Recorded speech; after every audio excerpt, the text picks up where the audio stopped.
കോൺഗ്രസിലെ യുവമുഖം, ജനങ്ങൾക്കിടയിൽ സ്വാധീനമേറെയുള്ള ഒരു യുവ നേതാവ്, ഒരുപക്ഷെ വരും കാലങ്ങളിൽ കോൺഗ്രസിന്റെ മുഖ്യമന്ത്രിയാകാൻ വരെ കരുത്തും പ്രാപ്തിയുമുള്ള നേതാവ്, ഇപ്പോൾ വടകരയുടെ MP ആയ പാർലമെന്റിൽ രാജ്യത്തിന് വേണ്ടി സംസാരിക്കുന്ന, ശബ്ദമുയർത്തുന്ന, കേരളത്തിന്റെ മുഖമായി നിൽക്കുന്ന ഷാഫി പറമ്പിൽ. ആ ഷാഫി പറമ്പിൽ മതസൗഹാർദ്ദത്തെ പറ്റി നടത്തിയ ഒരു പ്രസംഗം, ശ്രീനാരായണ ഗുരുവിനെ പറ്റി നടത്തിയ ഒരു പ്രസംഗം ഒക്കെ ഇപ്പോൾ വൈറലായിരിക്കുകയാണ്. ആ പ്രസംഗം ഇങ്ങനെയാണ്: ഈ ജഗന്നാഥ ക്ഷേത്രത്തിൽ ഇങ്ങനൊരു ഉത്സവത്തിന്റെ പേരിൽ നമ്മൾ എല്ലാവരും ഒരുമിച്ചിരിക്കുന്നത് എന്ന് പറയുമ്പോൾ അത് നമുക്ക് സന്തോഷം പകരുന്ന ഒരു അനുഭവമാണ്. അത് നമുക്ക് അഭിമാനബോധം നൽകുന്ന ഒന്നാണ് എന്ന് മാത്രമല്ല, അത് നമുക്ക് ഉത്തരവാദിത്തങ്ങൾ കൂടെ നൽകുന്ന ഒന്നാണ് എന്നുള്ളത് അവരവരുടെ പ്രസംഗങ്ങളിൽ കൃത്യമായി സൂചിപ്പിക്കുകയുണ്ടായി. ആ 100 വർഷത്തെ സമാഗമത്തിന്റെ ഇടയിൽ ഗാന്ധിജി അദ്ദേഹത്തിന്റെ ഒരു ചോദ്യമായി ഗുരുദേവനോട് ചോദിക്കുന്നുണ്ട്, മഹാത്മാവ് ഗുരുദേവനോട് ചോദിക്കുന്നുണ്ട്, ഇന്ത്യയിലെ മതേതരത്വം നിലനിർത്താൻ, ഇന്ത്യയിൽ മതേതരത്വം സംരക്ഷിക്കാൻ നമ്മൾ എന്താണ് ചെയ്യേണ്ടത് എന്നുള്ളത്. അതിന്റെ ഗുരുദേവന്റെ ഏറ്റവും പ്രധാനപ്പെട്ട ഉത്തരവാണ്.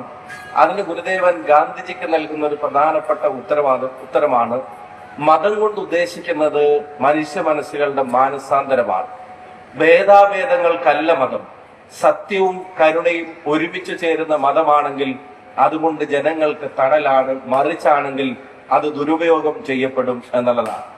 ഒന്നും വേണ്ട, ഗുരുദേവൻ മതങ്ങളെ സംബന്ധിച്ച് പറഞ്ഞതുപോലെ അയത്ന ലളിതമായി ലോകത്തിലെ മുഴുവൻ ജനങ്ങൾക്കും മനസ്സിലാക്കാവുന്ന തരത്തിൽ ആരാണ് പറഞ്ഞു വെച്ചിട്ടുള്ളത്. പണ്ഡിതനും പാമരനും ഒരുപോലെ മനസ്സിലാവുന്ന ഒരു കാര്യം. എത്ര ആഴമേറിയ ചിന്തയിലും എത്ര ലളിതമായ ചിന്തയിലും ഇന്നും നമുക്ക് മാറ്റി നിർത്താൻ കഴിയാത്ത വരികൾ. മതം ഏതാണെങ്കിലും മനുഷ്യൻ നന്നായാൽ മതി എന്ന് പറഞ്ഞതിനോളം സാധാരണ ജനങ്ങൾക്ക് ഉൾക്കൊള്ളാൻ കഴിഞ്ഞ ലോക ചരിത്രത്തിലെ ഏറ്റവും വലിയ മതേതര പ്രസ്താവനയാണ് ഗുരുദേവന്റെ പ്രസ്താവന എന്നുള്ളത് നമുക്കെല്ലാവർക്കും അറിയാം. അത് പറഞ്ഞു കൊടുക്കാൻ ഇനി ഒരാളെ നമുക്ക് ഇടനിലക്കാരന്റെ ആവശ്യം വരുന്നില്ല. അത് പഠിപ്പിച്ചു കൊടുക്കാൻ ഒരാളുടെ ക്ലാസ് നമുക്ക് വേണ്ടി വരുന്നില്ല. അത് വിശദീകരിച്ചു കൊടുക്കാൻ ഒരു പ്രൊഫസറുടെ ആവശ്യം ആ സ്റ്റേറ്റ്മെന്റിൽ നമുക്ക് വേണ്ടി വരുന്നില്ല എന്നുള്ളതാണ്. അത് പകരം ഓരോ മനുഷ്യന്റെ ഹൃദയത്തിലേക്കൂടെ, അവന്റെ കാതുകളിലൂടെ അവന്റെ ഹൃദയത്തിലേക്കും മനസ്സിലേക്കും ഇറങ്ങാൻ ശക്തിയുള്ള, എന്നാൽ അത്ര കാമ്പുള്ള, ഇത്ര ലളിതമായ വാചകങ്ങളെ ഈ നവോത്ഥാന ചിന്തകൾക്കായി പകർന്നു കൊടുക്കാൻ ഗുരുദേവനെ പോലെ ആർക്കാണ് കഴിഞ്ഞിട്ടുള്ളത്? ഒരു ജാതി, ഒരു മതം, ദൈവവും മനുഷ്യന് എന്ന് പറയുന്നതിൽ മറ്റെല്ലാ വ്യത്യാസങ്ങൾക്കും അപ്പുറത്തേക്ക് ഒന്നായി നിൽക്കാനുള്ള പ്രചോദനം മനുഷ്യന് നൽകിയ ആ ഗുരുദേവന്റെ പ്രതിഷ്ഠയുള്ള ഒരു അമ്പലത്തിന്റെ മുറ്റത്ത്, ഈ നടുമുറ്റത്ത് ഇങ്ങനെ ഇവിടെ താഴെയുള്ള പൂഴിമണൽ നിലത്തിട്ടാൽ കൊള്ളാത്ത വിധത്തിൽ തിങ്ങി നിറഞ്ഞൊരു ജനസഞ്ചയം നിൽക്കുമ്പോൾ, ഈ നാടിന്റെ മതേതര മൂല്യങ്ങളെ ഉൾക്കൊള്ളാൻ ഈ ജനസഞ്ചയം തയ്യാറാവുമ്പോൾ ഒരു സംശയവും വേണ്ട, നാട് മുന്നോട്ടുള്ള പ്രയാണത്തിൽ നാടിന്റെ ഐക്യം തന്നെയാണ് പ്രധാനം എന്ന് ഗോപാലന്റെ അധ്യക്ഷ പ്രസംഗത്തിനും ഇവിടെ കാര്യങ്ങൾ സൂചിപ്പിക്കും. നാടിന് നൽകിയ ചിന്തകൾ, അതിനെ അക്ഷരമാലയായി നമ്മൾ കണക്കാക്കണം. അത് ABCD ആണ്, അത് അക്ഷരമാലയാണ്, അത് ഓരോ ഭാഷയിലെയും അക്ഷരമാലയാണ്. നമ്മുടെ മുമ്പിൽ വരുന്ന പ്രശ്നങ്ങൾക്ക് പരിഹാരം തേടുമ്പോൾ ആ അക്ഷരമാലകൾ വാക്കും വാചകവുമായി മാറണം. ഓരോ കാലത്തെ പ്രശ്നങ്ങളെയും ഗുരുദേവൻ എങ്ങനെ അതിജീവിച്ചു, ഗുരുദേവൻ എങ്ങനെ ആ ചിന്തകൾ പകർന്നു കൊടുത്തു എന്നുള്ളത് നിങ്ങൾ നോക്കണം. 64ലെയും 62 അടിയിലെയും വ്യത്യാസങ്ങൾ, ദൂരവും പരിധിയും നിശ്ചയിക്കപ്പെട്ട ഒരു കാലത്ത് നിന്ന് എല്ലാവരെയും ചേർത്ത് നിർത്താൻ, ദൈവത്തിന്റെ മുമ്പിൽ പോലും വരാൻ അവസരം നിഷേധിക്കപ്പെട്ടിരുന്ന വിഭാഗങ്ങളെ അമ്പലങ്ങളിലേക്ക് കൊണ്ടുവരാൻ, അരുവിപ്പുറത്തെ പ്രതിഷ്ഠയും കണ്ണാടി പ്രതിഷ്ഠയും കല്ല് പ്രതിഷ്ഠയും ഒക്കെ കഴിഞ്ഞ് ഇവിടെ ഇങ്ങനെ ഒരു പ്രതിഷ്ഠ വരെ സ്ഥാപിക്കുമ്പോൾ ആരെയും അകറ്റി നിർത്താനുള്ളതല്ല, എല്ലാവരെയും ചേർത്ത് പിടിക്കാനുള്ളതാണെന്ന് ജീവിതം കൊണ്ട് നമ്മളെ പഠിപ്പിച്ച ഗുരുദേവന്റെ ചിന്തകൾ തന്നെയാണ് ഇന്ന് നാം കാണുന്ന പല പ്രശ്നങ്ങളുടെയും പരിഹാരം എന്ന് നമ്മൾ ആലോചിച്ച് നോക്കുക. നിങ്ങൾ ആലോചിക്കുക, നവോത്ഥാന ചിന്തകളെ പകരുമ്പോൾ, ആധ്യാത്മിക ചിന്തകളെ പകരുമ്പോൾ സാധാരണക്കാരന്റെ ജീവിതത്തിൽ നിന്ന് അകന്ന് അത് വെറും തിയറിയും ഫിലോസഫിയും മാത്രമായിരുന്നില്ല. ആ കാലത്ത് കാർഷിക പ്രദർശനങ്ങളും വ്യവസായ പ്രദർശനങ്ങളും നടത്താൻ ഗുരുദേവൻ സമൂഹത്തോട് പറയുമ്പോൾ തൊഴിലെടുത്ത് ജീവിക്കുന്നവരോടും അതുവഴി കുടുംബം നോക്കേണ്ടവരോടും ഗാന്ധിജിയോട് തന്നെ ഗുരുദേവൻ പറഞ്ഞിട്ടുണ്ട്, ജാതി വ്യത്യാസങ്ങളെക്കാൾ കൂടുതൽ സാമ്പത്തിക ഭേദം നാട്ടിലെ ജനങ്ങൾക്കിടയിൽ ഉണ്ട് എന്ന് പറയുമ്പോൾ എല്ലാ അർത്ഥത്തിലുമുള്ള വിമോചനത്തിന് വിദ്യാഭ്യാസമാണ് ഏറ്റവും വലിയ കരുത്തെന്ന് പറയുമ്പോൾ, അവകാശ പോരാട്ടങ്ങൾക്ക് സംഘാടനമാണ് ഏറ്റവും കരുത്തെന്ന് പറയുമ്പോൾ, അത് കാലം കൊണ്ട് നിന്നു പോകുന്ന, കാലം കൊണ്ട് അന്യാധീനപ്പെട്ടു പോകുന്ന ചിന്തകളല്ല, അത് കാലത്തെ അതിജീവിച്ചതാണ്. ഈ കാലത്തിലേക്ക് നിങ്ങൾ ശ്രദ്ധിക്കുക, ഗുരുദേവൻ ലഹരിയെ സംബന്ധിച്ച് പറഞ്ഞിട്ടില്ലേ? ഗുരുദേവൻ മദ്യത്തെ സംബന്ധിച്ച് പറഞ്ഞിട്ടില്ലേ? ആ പറഞ്ഞിട്ടുള്ള ഗുരുദേവന്റെ ചിന്തകൾ അപ്രസക്തമാണെന്ന് ഈ കാലം നിങ്ങളോട് പറയാൻ സാധിക്കൂ? 23 വയസ്സുകാരൻ ഒരുത്തൻ കേരളത്തിൽ ചെയ്തു വെച്ച കാര്യങ്ങൾ എന്താ? നിങ്ങൾ ആലോചിച്ച് നോക്കുക. നിങ്ങൾക്ക് ഒരു സിനിമയ്ക്ക് തിരക്കഥ എഴുതാൻ നിങ്ങൾ പെന്നും കടലാസും എടുത്തിരുന്നാൽ നിങ്ങൾക്ക് എഴുതാൻ പറ്റുമോ അമ്മയുടെ കഴുത്തിന് വെട്ടിയിട്ട് കൊല്ലാൻ ശ്രമിച്ച് ഒരു റൂമിലിട്ട് പൂട്ടുന്ന മകനെ പറ്റി? നിങ്ങൾക്ക് എഴുതാൻ പറ്റുമോ വാഹനമെടുത്ത് പുറത്തു പോയിട്ട് 9ാം ക്ലാസ്സിൽ പഠിക്കുന്ന അനിയനെ കൊല്ലുന്ന ഒരേട്ടനെ പറ്റി? നിങ്ങൾക്ക് എഴുതാൻ പറ്റുമോ കാമുകിയെ കൊല്ലുന്ന ഒരാളെ പറ്റി? നിങ്ങൾക്ക് എഴുതാൻ പറ്റുമോ പിതാവിന്റെ ഉമ്മയെ കൊല്ലുന്ന 89 വയസ്സുള്ള പിതാവിന്റെ ഉമ്മയെ കൊല്ലുന്ന ഒരാളെ പറ്റി? നിങ്ങൾക്ക് എഴുതാൻ പറ്റുമോ പിതാവിന്റെ സഹോദരനെയും ഭാര്യയെയും കൊല്ലുന്ന ഒരാളെ പറ്റി? ഒരു തിരക്കഥക്കുള്ളിൽ ഒരു മകനി 5 പേരെ കൊല്ലുന്നത് എഴുതി വെക്കാൻ തിരക്കഥാകൃത്ത് പോലും ഭാവനയിൽ എഴുതുന്ന കഥയ്ക്ക് പോലും മടിക്കുന്ന ഒരു കാലത്ത് 23 വയസ്സുകാരൻ കൈവറക്കാതെ ഈ 5 പേരെയും കിലോമീറ്ററുകൾ സഞ്ചരിച്ച് കൊന്നു തള്ളിയതിന്റെ വാർത്തകൾ നമ്മൾ വായിച്ചു വരുന്നുണ്ടെങ്കിൽ ഗുരുദേവന്റെ വചനങ്ങൾ കാലം കൊണ്ട് മായ്ക്കപ്പെടുന്നതല്ല. അന്ന് മദ്യത്തിനും ലഹരിക്കുമെതിരായി ഗുരുദേവൻ നമുക്ക് പകർന്നു നൽകിയ അക്ഷരമാല, ആ അക്ഷരമാല ചേർത്ത് പിടിച്ചുകൊണ്ട് പുതിയ വാക്കുകളും വാചകങ്ങളും സമൂഹത്തിൽ പടരുന്ന മയക്കുമരുന്നിനെതിരെ ഉപയോഗിക്കാൻ ഉത്തരവാദിത്തമുള്ള ഒരു സമൂഹത്തിന്റെ ഭാഗമായിട്ടാണ് ഈ ജഗന്നാഥ ക്ഷേത്രത്തിന്റെ നടുമുറ്റത്തെ ഈ ഉത്സവത്തിൽ ഞാനും നിങ്ങളും പങ്കെടുക്കുന്നത് എന്ന് പറയാതിരിക്കാൻ സാധിക്കൂ? മുത്തശ്ശിയെയും അമ്മാവനെയും കൊന്നിട്ട് ശ്രീനഗറിലേക്ക് ടൂർ പോയി 21 ദിവസത്തിനപ്പുറം അറസ്റ്റ് ചെയ്യപ്പെടുന്ന ആളുകൾ ഈ മലയാളക്കര നമുക്ക് വാർത്തയായിട്ട് തരുമ്പോ മയക്കുമരുന്ന് മനുഷ്യന്റെ ബോധം നശിപ്പിച്ചു നൽകുന്ന പ്ലഷറുകളാണ് ജീവിതത്തിലെ സന്തോഷമെന്ന് തെറ്റിദ്ധരിക്കുന്ന ഒരു ചെറിയ വിഭാഗം ആളുകളെങ്കിലും ഉണ്ടാകുമ്പോ ബോധത്തോടെയുള്ള സന്തോഷങ്ങളാണ് അതിനേക്കാൾ വലുതെന്ന് പഠിപ്പിച്ച ഗുരുദേവന്റെ വചനങ്ങൾ. ആ വചനങ്ങളെ ചേർത്ത് പിടിക്കാതെ നമുക്ക് മുന്നോട്ടുള്ള പ്രയാണങ്ങൾ എളുപ്പമാവില്ല എന്നുള്ളത് ഉറപ്പാണ്.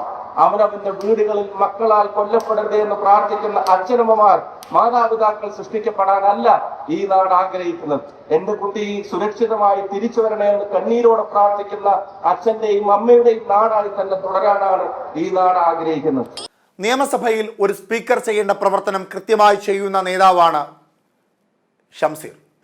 ഭരണപക്ഷത്തിരിക്കുന്ന സ്വന്തം പാർട്ടിയാണെങ്കിൽ പോലും പ്രതിപക്ഷത്തിന് സംസാര സ്വാതന്ത്ര്യം നൽകുന്ന തരത്തിലേക്ക് പ്രവർത്തനങ്ങൾ മുൻപോട്ട് ഏകോപിപ്പിച്ചു കൊണ്ടുപോകുന്ന ഒരു സ്പീക്കർ എന്ന രീതിയിൽ ഷംസീർ ഏറ്റവും പ്രധാനപ്പെട്ട ഇടത് നേതാവ് തന്നെയാണ്.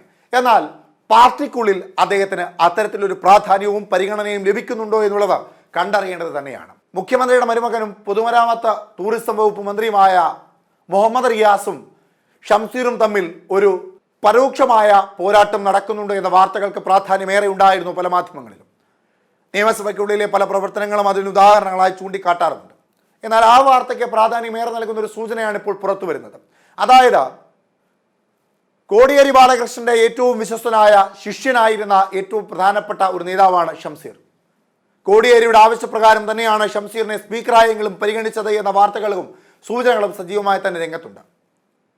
ഷംസീർ ഇപ്പോൾ MLA ആയി വിജയിച്ചു വരുന്ന തലശ്ശേരി മണ്ഡലം കോടിയേരിയുടെ മണ്ഡലമായിരുന്നു. അത് കോടിയേരിക്ക് ശേഷം തൻ്റെ രാഷ്ട്രീയ ശിഷ്യനായ ഷംസീറിനെ ഏൽപ്പിക്കുകയായിരുന്നു എന്നതും തള്ളിക്കളയുവാൻ കഴിയുന്നതല്ല.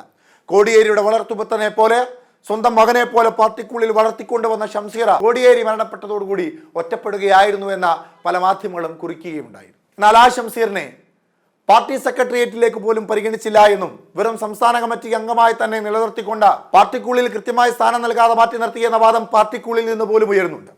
കോടിയേരിയുടെ അടുപ്പമുള്ള ഇടത് നേതാക്കന്മാരാണ് ആ വാദം ശക്തമായ രീതിയിൽ ഉയർത്തുന്നത് എന്ന വാർത്തയാണ് ഇപ്പോൾ പുറത്തു വരുന്നത്. അതായത് വരാൻ പോകുന്ന നിയമസഭാ തെരഞ്ഞെടുപ്പിൽ തലശ്ശേരിയിലും പാർട്ടിക്കുള്ളിൽ മാത്രമല്ല തലശ്ശേരിയിലും ഷംസീറിനെ മത്സരിപ്പിക്കില്ല എന്ന വാദം വരുന്നുണ്ട്. കണ്ണൂരിലെ തലശ്ശേരി എന്നത് ഇടതുപക്ഷത്തിന്റെ ഏറ്റവും പ്രധാനപ്പെട്ട കോട്ടയാണ്. മണ്ഡലം രൂപീകരിച്ചതിന് ശേഷം ഇന്ന് വരെ CPM വിജയിച്ച തലയുയർത്തി നിൽക്കുന്ന മണ്ഡലം. അവിടെ ആകെ ഒരു തവണ മാത്രമാണ് ഇടതുപക്ഷം ഒന്ന് വിയർത്ത് വിജയിച്ചത്. അത് 2006-ലായിരുന്നു. രാജ്മോഹൻ ഉണ്ണിത്താനായിരുന്നു അന്ന് കോൺഗ്രസിന്റെ സ്ഥാനാർത്ഥി. അത് കോടിയേരി ബാലകൃഷ്ണനായിരുന്നു ഇടതുപക്ഷ സ്ഥാനാർത്ഥി.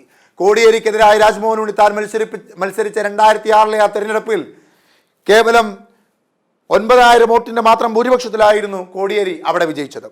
അന്ന് മാത്രമാണ് ആകെ ഒന്ന് വിയർത്ത തലശ്ശേരിയിൽ ഇടതുപക്ഷം വിജയിച്ചത്. പിന്നീട് ഇങ്ങോട്ട് എല്ലാം ഇടതുപക്ഷത്തിന്റെ കോട്ടയായി തന്നെ നിലനിന്നിട്ടുമുണ്ട്. കോടിയേരിക്ക് ശേഷം തലശ്ശേരിയിൽ പിന്നീട് ഷംസീറായി മാറി, ഷംസീറിന്റെ കുത്തക മണ്ഡലമായി. എന്നാൽ 2026-ൽ ഇപ്പോൾ പാർട്ടിക്കുള്ളിൽ മാറ്റി നിർത്തുന്ന ഷംസീറിനെ തലശ്ശേരിയിൽ മത്സരിപ്പിക്കില്ല എന്ന വാദത്തിനും വാർത്തയ്ക്കും പ്രാധാന്യമേറുമ്പോൾ ഷംസീറിനെ മാറ്റി നിർത്തി അവിടെ പിന്നീട് ആരെ പരിഗണിക്കുന്നു എന്ന ചോദ്യത്തിനാണ് പ്രസക്തിയേറുന്നത്. അതിൻ്റെ ഉദാഹരണമായി ചില സൂചനകൾ കൂടി ഇപ്പോൾ പുറത്തു വരുന്നുണ്ട്. അതായത് തലശ്ശേരി മണ്ഡലത്തിൽ ഇനി അടുത്ത തവണ മത്സരിക്കുവാൻ സാധ്യതയേറെയുള്ള നേതാവ് പിണറായിയുടെ വിശ്വസ്തനായ, പിണറായിയുടെ സെക്രട്ടറിയായ പി ശശിയാണ്. പി ശശിയെ സംബന്ധിച്ച ആ തലശ്ശേരിക്കാരനല്ലാത്ത പി ശശി ഇപ്പോൾ തലശ്ശേരിയിൽ വീടെടുത്ത് താമസം ആരംഭിച്ചിരിക്കുകയാണ്. തലശ്ശേരി ബാർ അസോസിയേഷനിൽ പ്രവർത്തിക്കുന്ന ഒരു അഭിഭാഷക നേതാവായി അദ്ദേഹം പ്രവർത്തനം മുൻപോട്ട് കൊണ്ടുപോവുകയാണ്. എന്തായാലും 2026 നിയമസഭാ തെരഞ്ഞെടുപ്പിന് മുമ്പ് ഇപ്പോൾ സെക്രട്ടറി എന്ന സ്ഥാനം രാജിവെച്ചുകൊണ്ട് മത്സരത്തിന് തയ്യാറെടുക്കുവാൻ തന്നെയാണ് അദ്ദേഹത്തിന്റെ തീരുമാനമെന്ന വാർത്തകളും സൂചനകളും പുറത്തു വരുന്നതോടുകൂടി തലശ്ശേരിയിൽ സ്ഥാനാർത്ഥിയാകുവാൻ പോകുന്ന അടുത്ത ഇടത് നേതാവ് പി ശശിയാണ്. അങ്ങനെ ഷംസീറിനെ പുറന്തള്ളുവാൻ പോവുകയാണ് എന്ന വാർത്തകൾ പുറത്തു വരുന്നു. പിന്നെ അവിടെ വരുന്ന പേര് എം ഷാജറിന്റെ പേരാണ്.